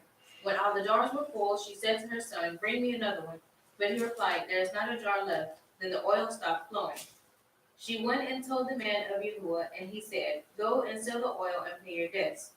You and your sons can live on what is left." Verse 8. One day Elisha went to Shunem, and a well-to-do woman was there, who urged him to stay for a meal. So whenever he came by, he stopped there to eat. She said to her ish, "I know that this man who often comes our way is a Kodesh man of Yahuwah.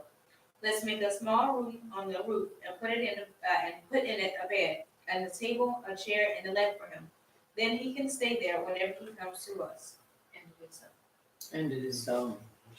According to tradition, she was the wife of the prophet Obadiah, son of the prophets, that is their disciple.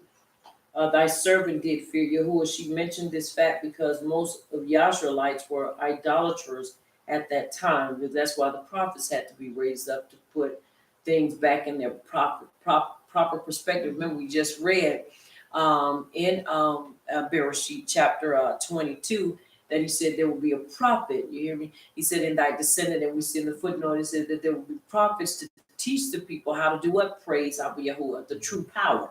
And so now we're seeing this. The creditor, the rabbis tell that it was Yoram, the son of Ahab. "Shut the door upon thee," verse 4, "that the miracle might be performed in secret." Hey, the Midrash renders the market price of oil advanced. Verse 7 told the man of Yahuwah, because of its miraculous source, she did not wish to do anything with the oil without his advice. So she just didn't go. She obeyed the first part. Then she came back and said, "Now you told me what to do. Now what I go do?" Once again, if people would just follow that same example and ask before they commit themselves and do anything, a lot of things would be done truly in a different manner, and the result of things would be truly different. Are you following me? Yes. This is very important, and I know people don't put a lot of belief in the prophets anymore because they say we are no longer around. But I beg to differ. Yahuwah does have prophets in the land. But we can only speak when he tells us to, and we can only perform or do. And when I mean perform, I'm not talking about acting. Right. We can only do when he gives us to do. But the number one thing that we are commissioned and charged to do, and that is to teach our people how to live for Yahuwah and how to praise him.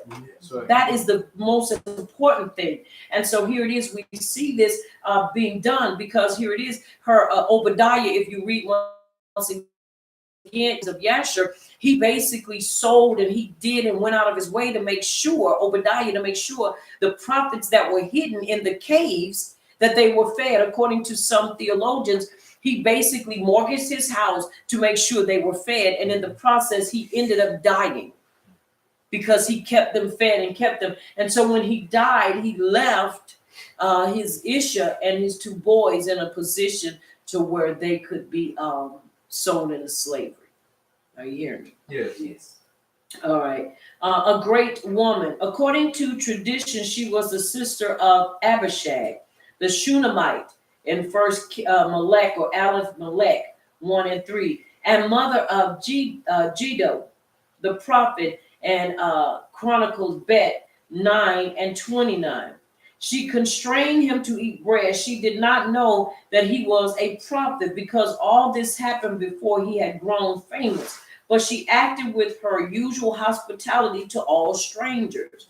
So she was a person that showed hospitality. Once again, when you look at what we talked about throughout the writings, one of the main things that Abraham was very persistent and great at, even Lot, was their what? Hospitality. Hospitality. Yeah. They were people of hospitality. Even Lot crazy self, when he was in Sodom and even Amorah, what did he do? He brought the Malak in and he did what? He made them a feast. So he was showing them hospitality. Behold, now I perceive that this is a Kadesh man. And so this is not temporal and does not imply that she knew it only then, but she knew that he was the man of power. And he explains, or it is explained that she based her remark on observing his abstemious and restraint. He was able to abstain from certain things. He was able to handle himself in a manner that said he's different. Mm-hmm. He's not like everybody else. And there ought to be a watermark on our lives that say we are different from everybody else. And you're following me. Yes. Very important. A bed and a table. As he is a Kadesh man, it is not fitting that he should use the general appointments of used by others. A special room, which is with its own appointments, must be set aside for his personal use. Now you have to understand that's a person that really regards you. You have your own office, and you have to understand. Back in that time, she was wealthy because to have a desk, and a table or a bed and a table, meaning that he had a place to write and he had a place to sleep. Those were things that were not just common in that time. Where is it? I think is it in China or certain places where certain things are or is it in not Cambodia, but there are certain places that bicycles, what we take for granted today, tables, things of that nature, Right. even beds are basically not just commodities, but these things are priceless over there because everybody can't get them. So when we go to sleep in our beds, they don't always have beds to sleep on. They sleep sometimes on mats. And so for them to have desks and bicycles, these are things that are really precious to them and valuable. It's just like gold and so forth because they don't get it regularly. Right. Are you hearing me? It's for those that are wealthy that have these things. And so we're seeing this. All right, let us read. Let's finish reading from verse 10 to verse 20.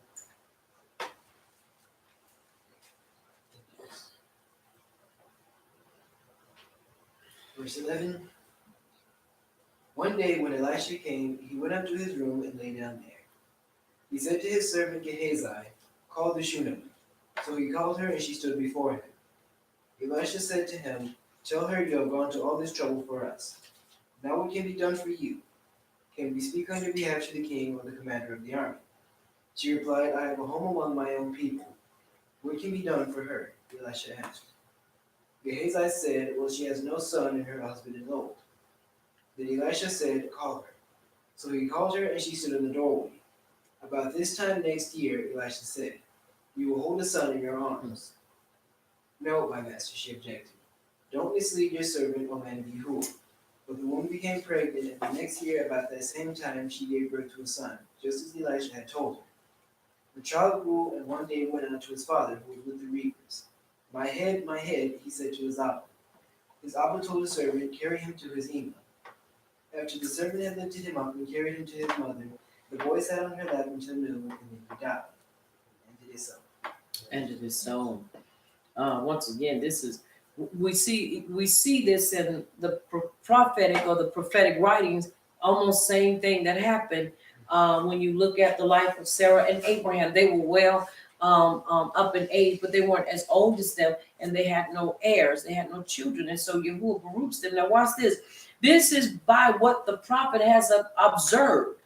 Are you hearing me? Yeah. This is what he has observed. Why? Because you have to understand, remember what it was said, that in your seed, all nations, meaning us, the people, will be Baruch. Now you have to understand, once again, the prophet is the voice or the mouthpiece of Abba Yahuwah. So he was not wrong in what he was Baruching them with. He was basically doing what needed to be done. He was the access or the doorway for them to receive what it was they received. This is very important for us to understand. These things, this principle in the precepts and that which has been set up has not been done away with. It's just people don't practice it like we should. We don't practice it, and it's not heavily practiced because of the way people look at it. And the reason why so much, because they look at what? Church. They look at church and they automatically throw everybody into that church mindset and mentality, which is horrible. Are you hearing me? Yes. Now, and so here it is. After this takes place in verse 13, say now unto her, Elisha did not wish to speak directly to her except in the case of necessity. I dwell among mine own people. None miraculous source. She did not wish to do anything. With the oil. I'm sorry. Let me read. I'm going in the wrong direction.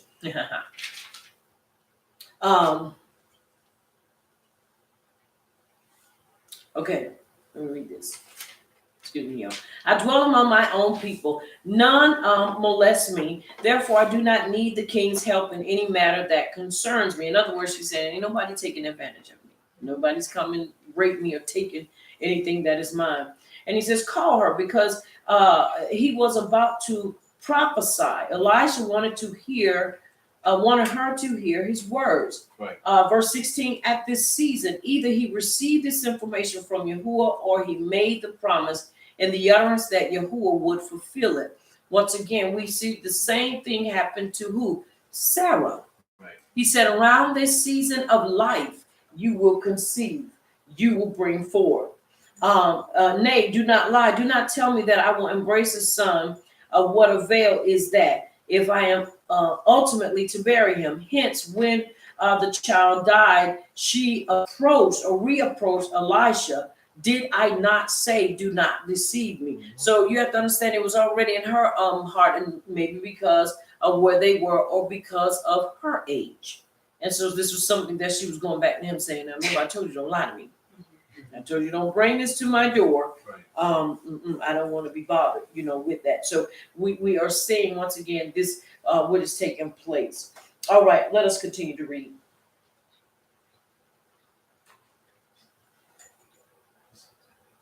Verse 20.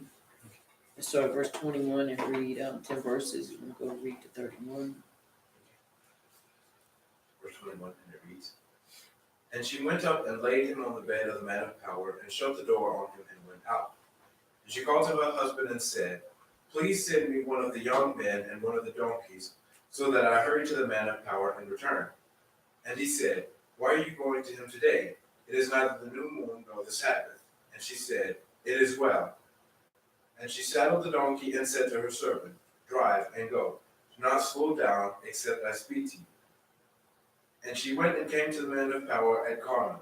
And it came to be, when the man of power saw her at a distance, that he said to his servant Gehazi, see the Shunammite woman. Please run now to meet her and say to her, it is well with you. It is well with your husband. It is well with the child. And she answered, it is well. And she came to the man of power at the hill, and she caught him by the feet. But Gehazi came near to push her away.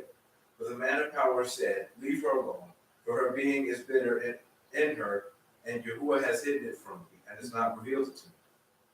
And she said, did I ask of a son of my master? Did I not say, do not deceive me? And he said to Gehazi, gird up your loins, and take my staff in your hand, and go. When you meet anyone, do not greet him, and when anyone greets you, do not answer him. And you shall lay my staff on the face of the child.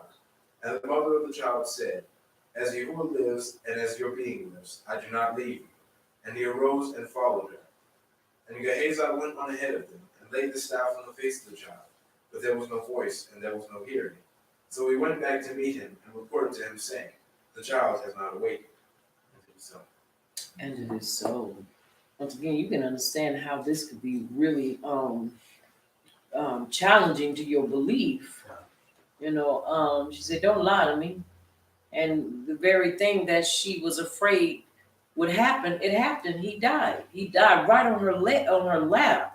So that can be traumatic. But she girded up herself and said, "Nope, it's well, because I'm going to talk to the one that gave me this, and we're going to fix this." Laid him on the bed of the man of power, thinking that for his sake the child would be better guarded there. It is neither new moon nor Sabbath. From this text, the rabbis deduced that a man should visit his teacher or master on these young men. My Abba rendered it is neither a month or nor even a week since you have seen him. Why then this visit now? In other words, she accepted him as a teacher. And so he was saying, "Well, why are you going?" In other words, the question is, it's not that time. So this was something I believe they both participated in, because he's trying to figure out, well, why are you going? It's not that time yet. But she knew why. And because this was personal. And it shall be well. More literally, it is well. She did not wish to let him know what had happened until she spoke to the prophet. It is well. She did not want to open her mouth for evil by stating the distressing fact. When I said, you got to remain positive, even in situations that can be very emotional and traumatic. You still got to remain positive and say, "I'm not going to speak what I'm feeling. I'm not going to speak what could be the outcome of this. I refuse to give in to that." Right. And so, very important that we understand and we follow the example. Gehazi, verse 27, to thrust her away, either for her esteem that she should not kiss his feet, or perhaps he did not think her action respectful to Elisha. He hath hid it from me until now, but at the moment she fell at his feet, it was revealed to him. This is a woman, you have to understand, I'm believing this is a woman of pride. This is a woman that is one that I believe that is strong, but this is something that has caught her and made her weak to where she's on her knees. And let me tell you something, you ever want to see a woman express her being vulnerable and weakness? Her children and her ish. Are you hearing me? Yes. Those are two things that if you ever want to see a woman, really, it's her children and her ish. That's something you need to think about. Salute him not, answer him not. If he engage in conversation, he will reveal the nature of the error, whereas it was not fitting that the doer of the miracle should be known. He gave him this instruction that no time might be lost. Gehazi disregarded the order, and whomever he met, he scoffingly that he had been to bring the dead back to life with the staff. For this reason, his efforts were unsuccessful. He was not a prophet miracle through. I believe this is important for us to look at. Why do we look at this? Because when you're given something to do, you don't have to tell everybody. Fasting, praying, you ain't got to tell everybody you fast and pray. Right. That's supposed to be done in secret. You lay hands on the sick and they recover. You ain't got to go and broadcast that. You rebuke the devil and cast him out. You do not have to go and broadcast that. Right. But people broadcast it. That's not for us to broadcast. Let me tell you something. Because when the time comes, Yahuwah will make it be revealed. But that's not for us to broadcast it. And when you do that, you'll find that miracles will not be able to be wrought at our hands, or because you put it out there and you speak. Are you hearing me? Yes. When we're supposed to be quiet. Are you following me? Yes. All right, let's continue to read. We stopped at 31. Let's read now 32 to verse 37.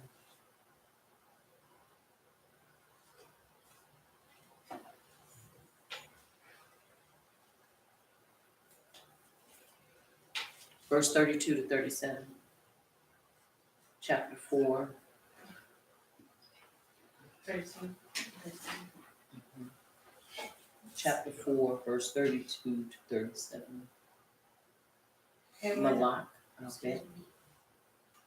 and when Elisha was coming to the house, behold, the child was dead and laid upon his bed. He went in therefore and shut the door upon them twain, and prayed unto Yahuwah.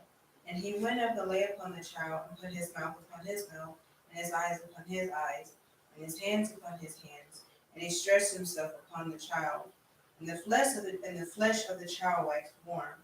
Then he returned and walked in the house to and fro, and went up and stretched himself upon him.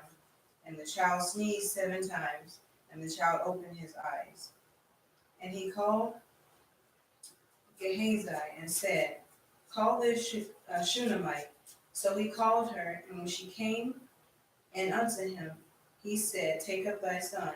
And she went in and fell at his feet, and bowed herself to the ground, and took up her son, and went out.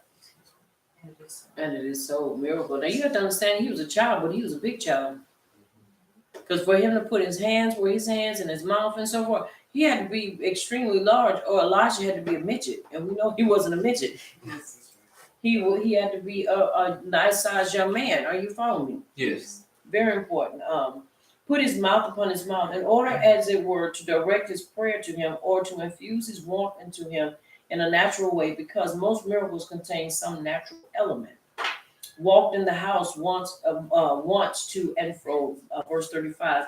After the child's flesh had grown warm, Elijah returned to his prayers, walking to and fro in order to concentrate upon them. Verse 37 went out from Elijah's chamber.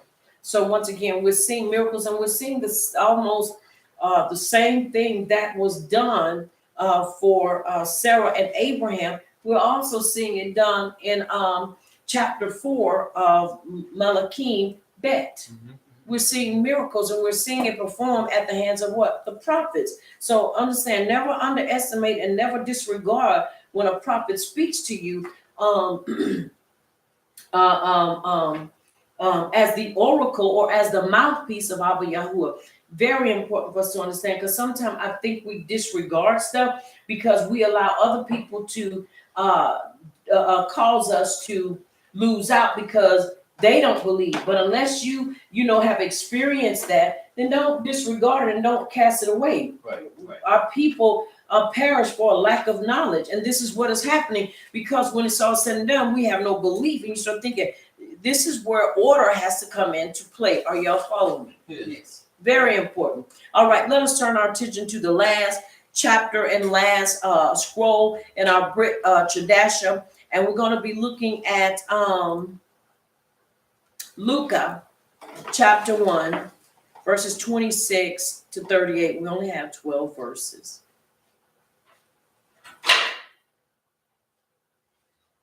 What was that?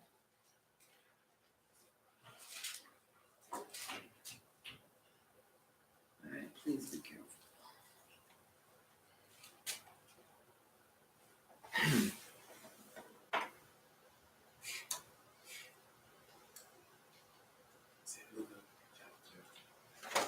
Chapter 1, verses 26 to 38.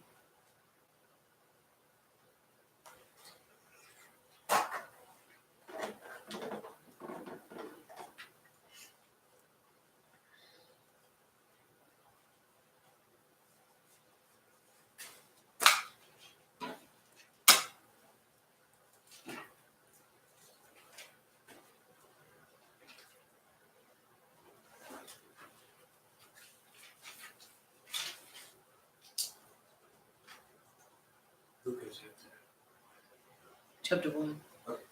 Starting at verse 26 to 38. You can read 6 verses, please. Okay. Luke chapter 1, verse 26, and it reads,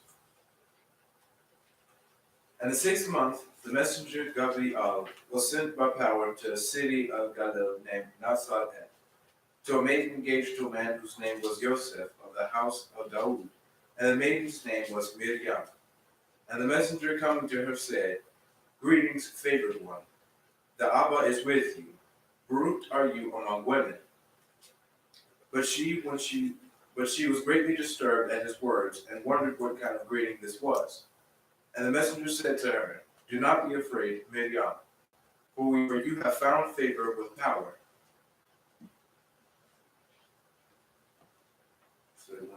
And see, you shall conceive in your womb, and shall give birth to a son, and call his name Yahush. And then is so. And it is so. All right.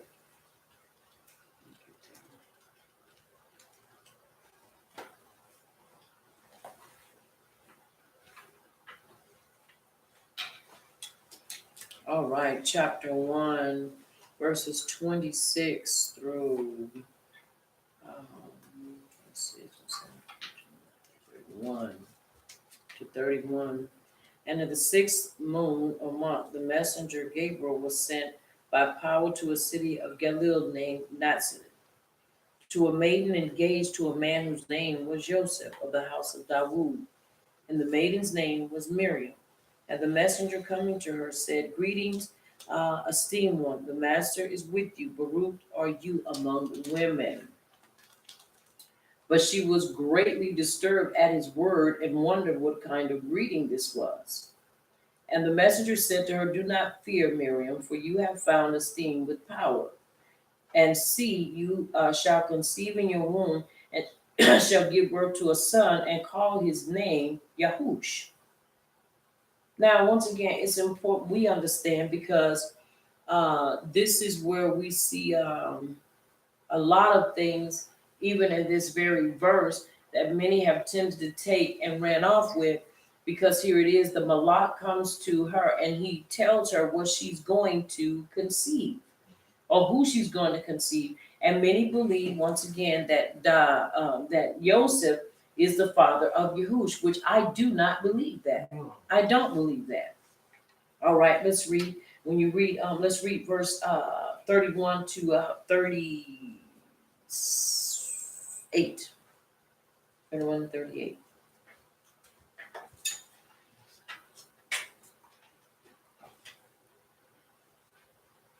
And behold, thou shalt conceive in thy womb and bring forth a son, and thou shalt call his name Yahush. He shall be great, and shall be called the Son of the Highest. And Yahuwah shall give unto him the throne of his father Dawood. And he shall reign over the house of Yaakov forever, and of his kingdom there shall be no end. Then said Mary unto the angel, How shall this be, seeing I know not a man? Mm-hmm. And the angel answered and said unto her, The set apart Spirit came upon thee, and the power of the Highest shall overshadow thee. Therefore also that set apart thing which shall be born of thee shall be called the Son of Yahuwah. And behold, thy cousin Elizabeth, she has also conceived a son in her old age. And this is the 6th month with her, who was called barren. For with Yahuwah nothing shall be impossible. Mm-hmm. And Mary said, Behold the handmaid of Yahuwah, be it unto me according to thy word. And the Malak departed from her. And it is so. And it is so. Now, it's very important that we understand this that is taking place. The son, Yahush, begotten from the Abba's bosom. Many people continually try to say that there is no virgin birth because it can be found and in other cultures. And I'll continue to say, just because it's found in other cultures doesn't mean that we duplicate it or we mimic them. That's right. It's important we understand that. The conception was entirely supernatural. The sperm, the seed, and even the egg, the only thing that was loaned, so to speak, was the womb of Miriam. So she would be a surrogate mother, so to speak. And so that's what we have to look at it as being. She was just the vessel he chose, but he had already prepared Yahuwah for this. And so Yahuwah had already prepared Yahush for this. And so the important part of this is to understand that Yahuwah is a what? Miracle worker. Sorry. And he doesn't need man to be involved. Now we know from Abraham to the Malak, chapter 4 and 1 through 37, that the woman and her husband, though they were well in age, still was able to conceive. That was still a miracle. But then there is the miracle where Yahuwah does it all, and he doesn't need, in other words, the intervention of man or woman.